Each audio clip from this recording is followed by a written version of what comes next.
Hi friends, electrostatics इस chapter के ऊपर जो हमारी ऑनलाइन वीडियो लेक्चर सीरीज है उसमें मैं आप सभी लोगों का एक बार फिर से स्वागत करता हूं। इस सीरीज में जो हमारा लास्ट वाला लेक्चर था उसमें हमने इलेक्ट्रिक डायपोल की कॉन्सेप्ट को इन डिटेल में स्टडी किया और साथ ही साथ हम वहाँ पे ये बिट भी सीख चुके हैं कि जब कोई इलेक्ट्रिक डायपोल किसी एक्सटर्नल इलेक्ट्रिक फील्ड में हम प्लेस करते हैं तो किस प्रकार उसके ऊपर टॉर्क एक्ट होती है और इस टॉर्क के कारण किस तरीके से डायपोल एक्सटर्नल इलेक्ट्रिक फील्ड के अंदर रोटेट होता है। अब आज के लेक्चर में हम ये देखेंगे कि डायपोल एक्सटर्नल इलेक्ट्रिक फील्ड में अगर टॉर्क के कारण रोटेट हो गया तो उसको ओरिजिनल पोजीशन पे रिस्टोर करने के लिए हमको कितना वर्क डन करना पड़ेगा और इस वर्क डन के कारण इलेक्ट्रिक डायपोल में कितनी पोटेंशियल एनर्जी स्टोर होगी, ये आज हम टॉपिक पढ़ने जा रहे हैं। This is our today's topic in which we are going to discuss what is the electrostatics potential energy stored in an electric dipole when it is placed in external electric field।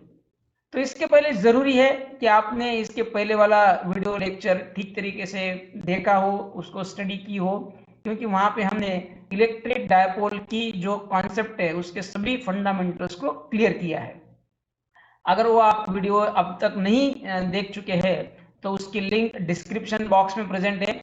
साथ ही साथ में अगर आप इस screen के ऊपर जो right hand corner में आई बटन दिख रहा है उसके ऊपर क्लिक करेंगे तो वहां पे भी आपको उस वीडियो की लिंक मिल जाएगी। फिलहाल आप लोग वो लेक्चर स्टडी कर चुके हैं, यानी आपको डायपोल की कॉन्सेप्ट पता है और किस तरीके से डायपोल के ऊपर एक्सटर्नल मैग्नेटिक फील्ड में टॉर्क एक्ट होता है। ये बातें आप सभी लोगों को ठीक तरीके से आप लर्न कर चुके हैं, ऐसा समझ के हम आज का वीडियो लेक्चर आगे प्रोसीड करेंगे। तो यहाँ पे आप देख सकते हैं इस डायग्राम में मैंने ऑलरेडी यहाँ पे एक डायपोल दिखाया है जो एक्सटर्नल इलेक्ट्रिक फील्ड में प्लेस किया है। तो ये डायपोल दो स्टैटिक पॉइंट इलेक्ट्रिक चार्जेस से बना है, उसमें से एक चार्ज है प्लस क्यू, दूसरा चार्ज है माइनस क्यू। दोनों 2l इतनी डिस्टेंस से सेपरेटेड है और जो एक्सटर्नल इलेक्ट्रिक फील्ड है उसका मैग्नीट्यूड E है और उसकी direction from left to right है। तो इस इलेक्ट्रिक फील्ड के कारण इस डायपोल के दोनों चार्ज के ऊपर फोर्स एक्ट होगा और ये फोर्स प्लस क्यू चार्ज के ऊपर प्लस क्यू ई इतना होता है और माइनस क्यू चार्ज पे माइनस क्यू ई इतना एक्ट होता है।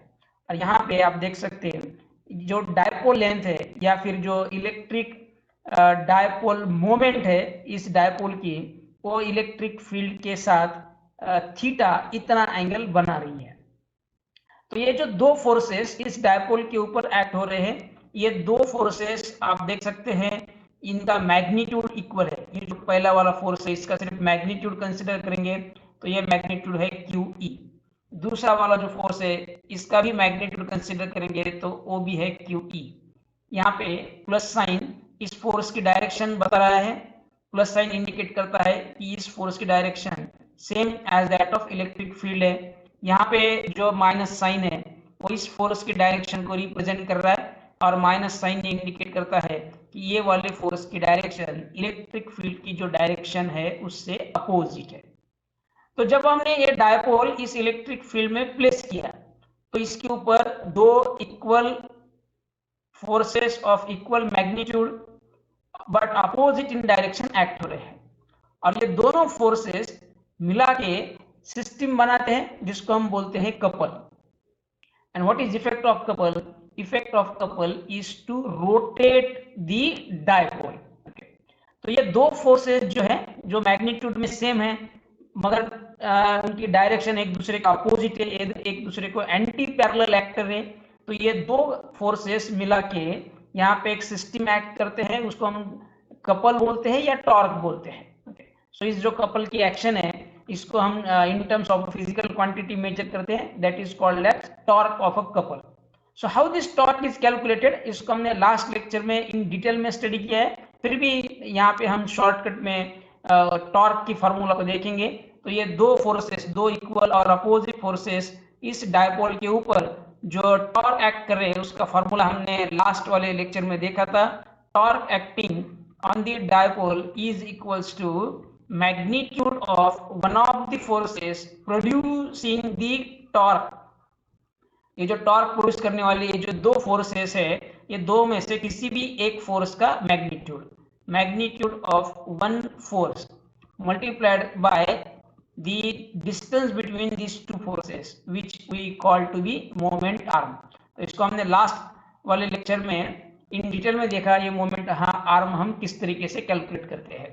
तो टॉर्क को डिनोट करने के लिए हम ग्रीक अल्फाबेट यूज करते हैं टाउ। मैग्नीट्यूड ऑफ फोर्स, दोनों में से किसी भी एक फोर्स का मैग्नीट्यूड है Q इंटू ई, और ये दो फोर्स के बीच में ये जो डिस्टेंस है, ये डिस्टेंस आप डायग्राम के ऊपर से देख सकते हैं, ये है 2L sine of theta. So torque हो गया QE into 2L sine of theta. इसी को रीअरेंज करेंगे तो हमको मिल जाएगा Q इंटू 2L। ये E को यहाँ पे लिख दिया हमने, 2L को इधर ला लिया, तो ये हो गया Q into 2L into E sine of theta. मगर यहाँ पे आप सभी लोग जानते हैं ये जो Q इंटू 2L क्या है, लास्ट लेक्चर में इस क्वांटिटी को भी हमने इन डिटेल में स्टडी किया है, and that is called P bar। What is P bar? P bar is electric dipole moment, and it is given as product of magnitude of one of the charge into the length vector, dipole length vector। So in short we can write that P is equals to Q into 2L। यानी ये जो torque का formula हमने यहाँ पे लिखा, torque is equals to Q into 2L into E into sine of theta. इसमें Q into 2L क्या है, तो ये डायपोल की मोमेंट है।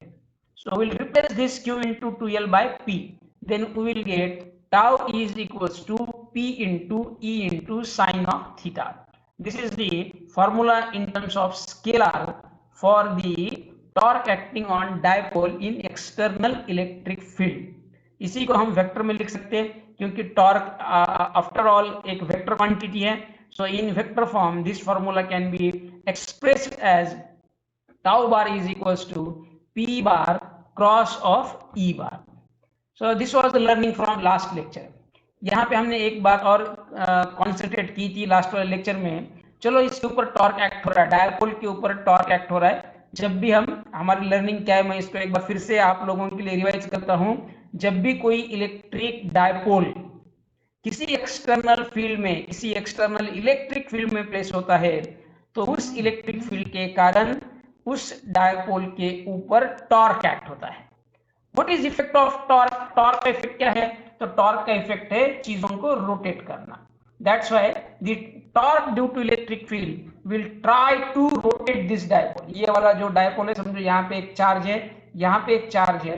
अब इसके ऊपर अगर दो फोर्सेस एक्ट हो गए, एक वाला फोर्स इस डायरेक्शन में और एक वाला फोर्स इस डायरेक्शन में, तो ये दो फोर्सेस मिला के इस टॉर्क को अपनी जगह से यहाँ से इस तरीके से क्या करेंगे, रोटेट करेंगे। How will be this rotation, we will see into the diagram. Diagram में देखिए ये वाला रोटेशन किस तरीके से होगा। So these are the two electric charges. यहाँ पे डायपोल का एक इलेक्ट्रिक चार्ज है प्लस Q, यहाँ पे दूसरा है माइनस Q, और ये जो दो फोर्सेस है, ये दो फोर्सेस इसके ऊपर टॉर्क एक्ट करके इसको रोटेट करेंगे। तो ये रोटेशन किस तरीके से होगा, इसको हम देखेंगे। यहाँ पे will try to see. So you can see that the dipole has been rotated by the external electric field. तो अब इस रोटेटेड पोजीशन में सबसे इंपॉर्टेंट चीज क्या बदलेगी, तो वो है इस डायपोल का जो लेंथ वेक्टर है या फिर जो इलेक्ट्रिक डायपोल मोमेंट है, उसकी जो इलेक्ट्रिक फील्ड है उसके साथ जो डायरेक्शन थी, उसका जो एंगल था, वो एंगल बदल जाएगा। अब वो एंगल कितना होगा, तो मानो वो होगा θ0। इनिशियली कितना था, इनिशियली जब ये रोटेट नहीं हुआ था तब ये एंगल कितना था, ये एंगल था θ। Initially, the length vector of the electric dipole was making angle theta.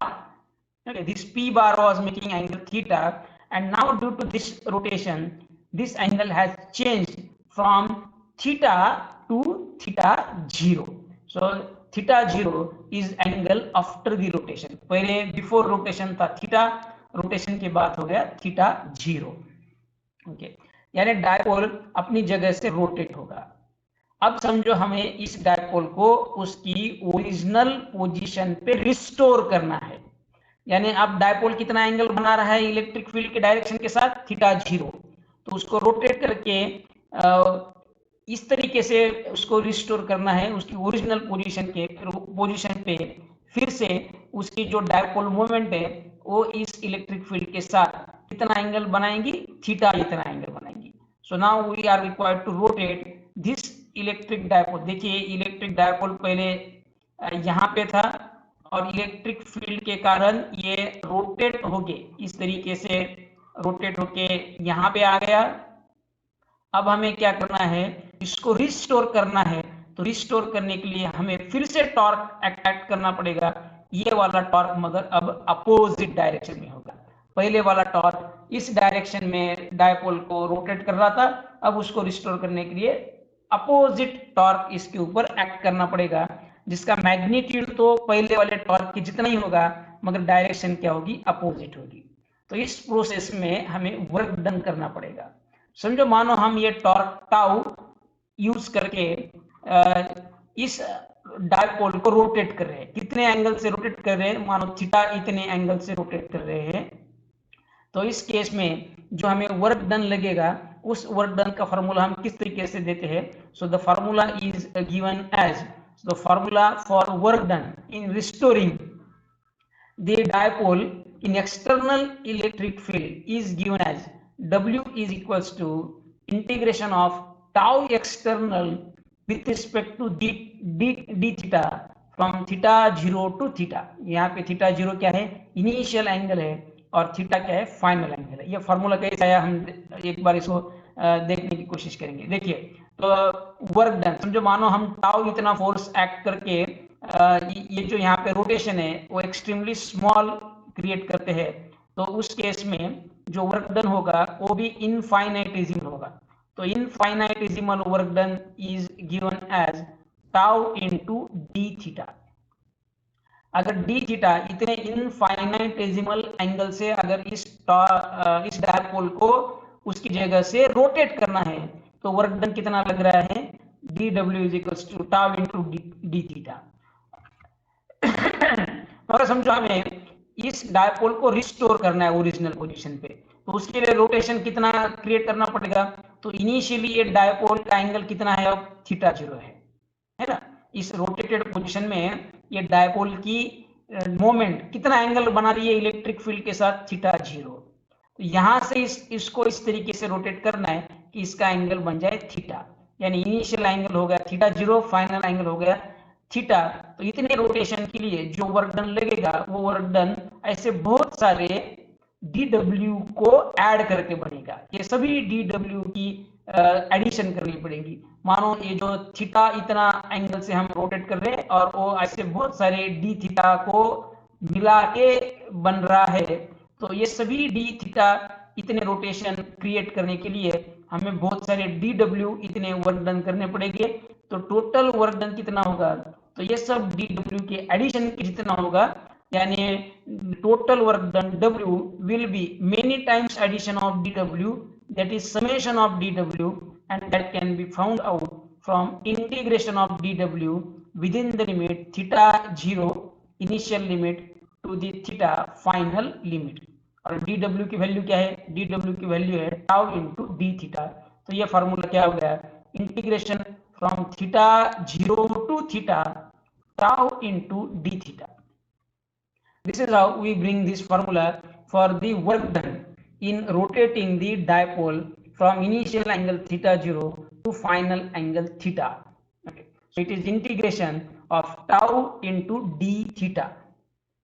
Let us put the value of tau we derived before. What is tau is equals to p into e into sin of theta. What is p? P is electric dipole moment. अभी थोड़ी देर पहले हमने इसको discuss किया और इसकी value हमने निकाली थी Q इंटू 2L. ई क्या है, एक्सटर्नल इलेक्ट्रिक फील्ड का मैग्नीट्यूड है. और साइन थीटा क्या है, तो ये दोनों के बीच में का एंगल है, P और E के बीच में जो एंगल है that is sine of theta, the angle between P bar and E bar. So now let us put this value of P tau into the integration, then this will become integration from theta 0 to theta. अब यहाँ पे ये जो external torque हम act कर रहे हैं उसकी हमने वैल्यू रख दी, और वो वैल्यू है P into E into sine of theta into d theta. तो अब यहाँ पे देखिए ये जो P है वो इलेक्ट्रिक डायपोल मोमेंट है, वो थीटा के साथ नहीं बदल रही है, वो कांस्टेंट होती है डायपोल के लिए, for a given dipole P is constant. E क्या है, E एक्सटर्नल मैग्नेटिक फील्ड है जो इस डायपोल के रोटेशन के साथ नहीं बदलती है। The magnitude of external electric field has been kept constant and it does not depend on the rotation of the dipole inside it, that's why E is constant। तो इस इंटीग्रेशन में P और E ये दोनों constant हो गए, तो उनको हम इंटीग्रेशन के बाहर ले सकते हैं। तो ये W इज इक्वल टू हो जाएगा P into E into integration from theta 0 to theta sine theta into d theta. अभी आप लोगों को यहाँ पे इंटीग्रेशन ऑफ साइन थीटा का फॉर्मूला सबको याद होना चाहिए, ये सब आप लोगों को ऑलरेडी हम बहुत बार इस फॉर्मूला को लर्न कर चुके हैं। सो integration of sine theta equal to होता है माइनस कॉस ऑफ थीटा। तो चलो वर्क डन के फॉर्मूला में इंटीग्रेशन का फॉर्मूला रखते हैं, तो ये हो जाएगा P इंटू ई इंटू, अब इंटीग्रेशन ऑफ साइन थीटा क्या है, माइनस कॉस थीटा, और उसके लिमिट्स क्या होंगे, फ्रॉम थीटा 0 टू थीटा।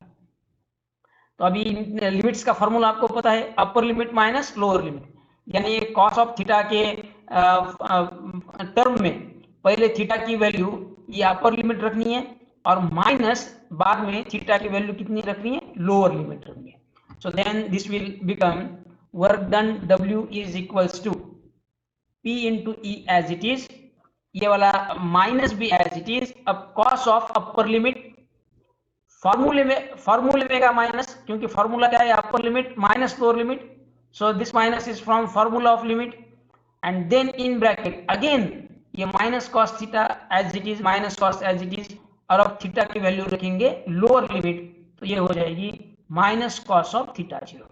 देखिए माइनस कॉस ऑफ थीटा में हमने पहले अपर लिमिट रखा ये वाला, और फिर उसमें से माइनस कर दिया किसको, तो लोअर लिमिट को। Okay, so minus of minus cos of theta 0. Then what this will become? This will become W is equals to P into E into minus cos of theta, और ये minus into minus हो जाएगा plus cos of theta. So we get formula final expression, ये वाले plus quantity को पहले लिखेंगे, ये वाले माइनस क्वांटिटी को बाद में लिखेंगे। So we get final expression for the work done in restoring the electric dipole based in external electric field is equals to P into E into cos of theta 0 minus cos of theta. This is the required expression for the work done in rotating the electric dipole when placed in external electric field. चलो इतना work done use करके हमने इसको restore कर दिया, तो ये work done इस डायपोल में पोटेंशियल एनर्जी बोल के स्टोर होगा, है ना। देखिए डायपोल ने दो पोजीशन बदली यहाँ पे, पहले डायपोल इस तरीके से प्लेस था कि इसकी जो डायपोल मोमेंट है वो इलेक्ट्रिक फील्ड के साथ कितना एंगल बना रही थी, so this was making angle theta 0। तो इस पोजीशन में इस डायपोल की कुछ पोटेंशियल एनर्जी होगी, चलो इसको डिनोट करते हैं U से। तो इस पोजीशन में मानो डायपोल की पोटेंशियल एनर्जी है U ऑफ थीटा 0। अब इसको हमने इस डायरेक्शन में टॉर्क एक्ट करके फिर से रोटेट कर दिया। अब इसकी डायपोल मोमेंट इलेक्ट्रिक फील्ड के साथ कितना एंगल बना रही है, थीटा एंगल बना रही है। तो इस पोजीशन में भी डायपोल की कुछ ना कुछ पोटेंशियल एनर्जी होगी, वो कितनी है, तो मानो वो है U ऑफ थीटा। तो यहाँ पे डायपोल की पोटेंशियल एनर्जी चेंज हुई, फाइनली कितनी हुई, U ऑफ थीटा। इनिशियली कितनी थी, U ऑफ थीटा 0। ये दोनों में का डिफरेंस यानी क्या हो गया, change in potential energy, and this should be equal to work done. Okay, so what is change in electrostatics potential energy of the dipole due to this rotation, when it is placed in external electric field, then this can be given as the change in electrostatics potential energy. And how this is calculated? U of theta, that is final potential energy, minus U of theta 0, it is initial potential energy, is equals to क्या हो जाएगा, ये क्या होगा, change in potential energy. और change in potential energy कितनी होती है, जैसे मैंने आपको यहाँ पे बोला, change in potential energy will be equals to work done. So we are just putting the change in potential energy is equals to work done. What is expression for work done? Expression for work done is P into E into cos of theta 0 minus cos of theta. तो अब ये जो electrostatics potential energy जो initially जो electrostatics potential है, इसको हम consider करते हैं एज ग्राउंड पोटेंशियल और equal to zero potential. So let us consider that initially the electrostatics potential energy of the dipole in electric field B equals to 0. So we can write that U of theta 0 is equals to 0. Then what the change in potential energy will become? The change in potential energy will remain U of theta minus 0, and this is equals to only U of theta. So U of theta is equals to P into E into cos of theta 0 minus cos of theta.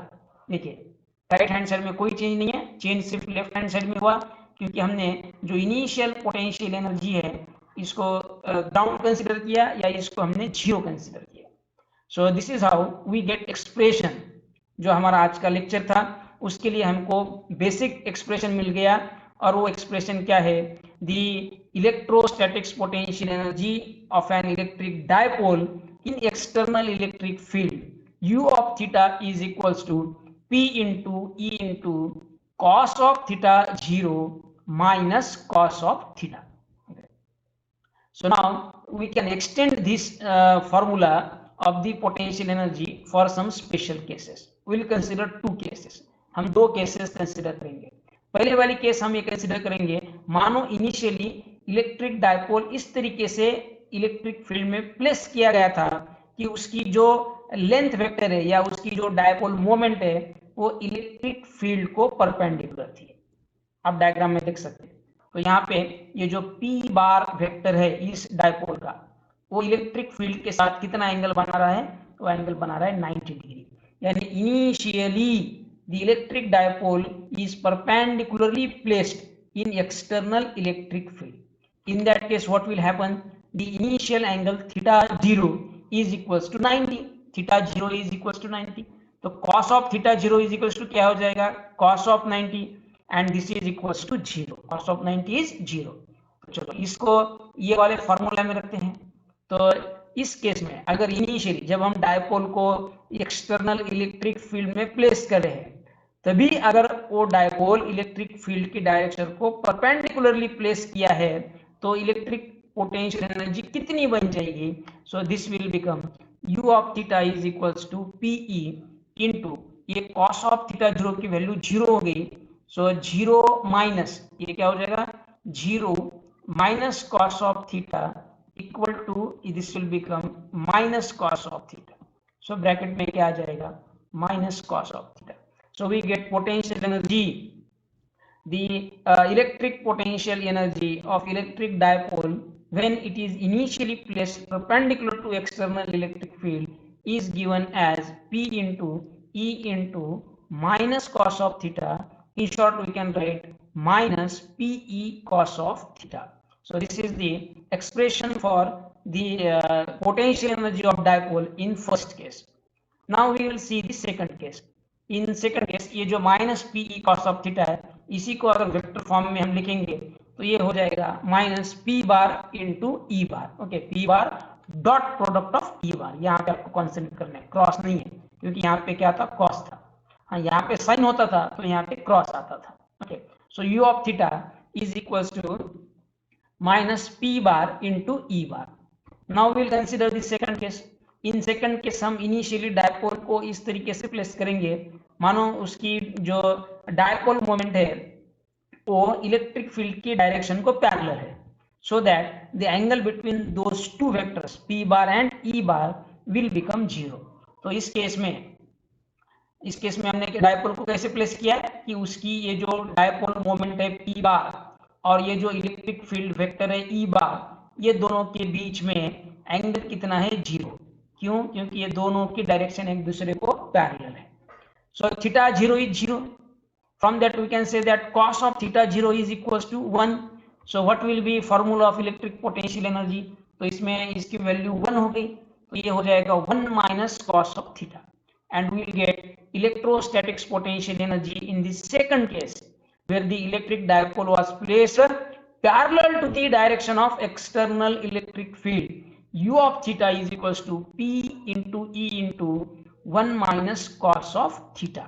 So this is the required expression for the electrostatics potential energy of the electric dipole when it is placed in external electric field with initially its direction of dipole moment parallel to direction of external electric field. Okay, so this is all about the this is all about the potential energy of dipole in external electric field. तो हमने इनिशियली formula देखा, original formula क्या है? Original formula आ गया U is equals to P into E into cos of theta 0 minus cos of theta. Theta 0 क्या है? डायपोल मोमेंट का इलेक्ट्रिक फील्ड के साथ इनिशियल एंगल है थीटा 0, और थीटा क्या है? फाइनल एंगल है। Cos of theta 0 minus cos of theta, indirectly हम क्या निकाल रहे हैं? Change in potential energy due to the work done by external torque यहाँ पे कैलकुलेट कर रहे हैं।